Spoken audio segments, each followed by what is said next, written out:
ভারত বাংলাদেশের মধ্যে আবারও বাণিজ্যিক সম্পর্ক গড়ে উঠল।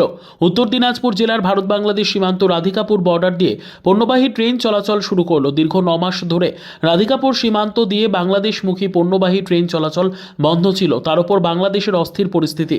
এই পরিস্থিতিতে দাঁড়িয়ে যখন দুই দেশের মধ্যে সম্পর্ক প্রশ্নচিহ্নের মুখে দাঁড়িয়ে, ঠিক তখন আবারও দুই দেশের মধ্যে ট্রেন চলাচল শুরু হয়ে আবারও ব্যবসায়িক সম্পর্ক গড়ে উঠল। বুধবার দুপুরে রাধিকাপুর স্টেশনে এসে পৌঁছয় ভারতের পণ্যবাহী ট্রেন। সরকারি সমস্ত নিয়ম মেনে ট্রেনের সমস্ত রকম নিরাপত্তাজনিত বিষয় রেল আধিকারিকরা সহ বিএসএফ এর আধিকারিকরা খতিয়ে দেখার পর চালু হলো পণ্যবাহী ট্রেন। রাধিকাপুর রেল স্টেশনের স্টেশন মাস্টার সঙ্গীত দত্ত জানান, দীর্ঘদিন পর আজ থেকে চালু হলো এই ট্রেন। তিনি বলেন, 46টি বগি নিয়ে এই ট্রেন বাংলাদেশের বিরলে পৌঁছবে। তিনি বলেন, চীনামাটির প্লেট তৈরির ডাস্ট পাউডার নিয়ে এই ট্রেন আজ রওনা দেয় বাংলাদেশে। এটা গত 9 মাস ধরে বন্ধ ছিল।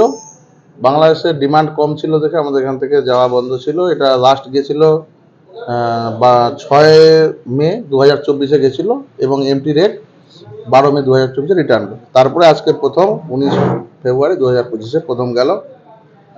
কতগুলো বগি? এটার মধ্যে 46টা বগি প্লাস একটা ব্রেক ভার, টোটাল 47টা বগি গেল বাংলাদেশের উদ্দেশ্যে। এর মধ্যে চায়না ক্লে নাম, মানে যে ম্যাটেরিয়ালটা আছে China clay powder, cup plate তৈরি করার পাউডার।